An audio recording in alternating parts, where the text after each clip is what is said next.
Let's go to Mark, who's in Dover. Hello, Mark. Hi, how are you? I'm all right, thank you, because I'm not on a train. What would you like to say?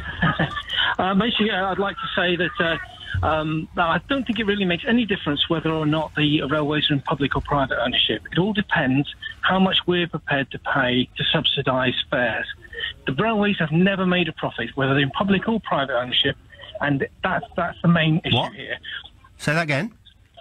I say the railways have never made a profit. The railways have never made a profit. You don't think Virgin's making any profit at all? No, they're not making any profit. Once everything's all been paid for, once all the why would you work for a company that doesn't make any money?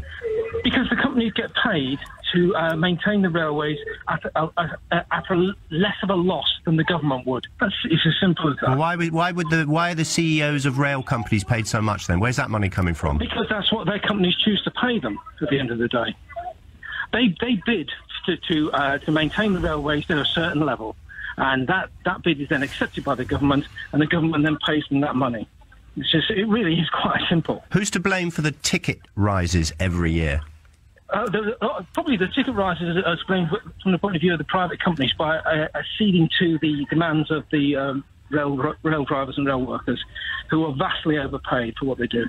So what did you think of Mick's argument that basically said you can't blame the workers when it's the people who run it and the government who make the decisions? We don't. Absolutely. You've got to blame the people who run it, because they're agreeing to these huge wage rises, and they're being held ransom by these workers. They basically just have to say no and swallow it.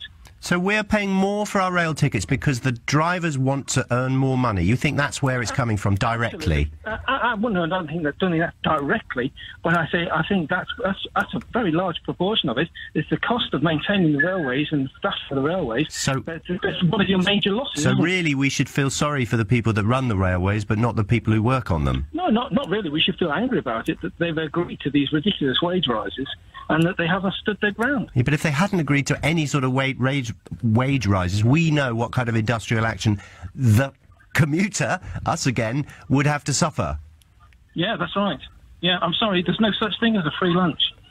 Why is it so more expensive here than it is in France? I know there's a state subsidy, but this is ridiculous.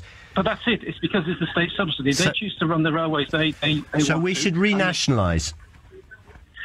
Personally, if you want cheap rail travel, then nationalisation is the easiest way to go about it, because you've got complete control. OK. Thank you, Mark.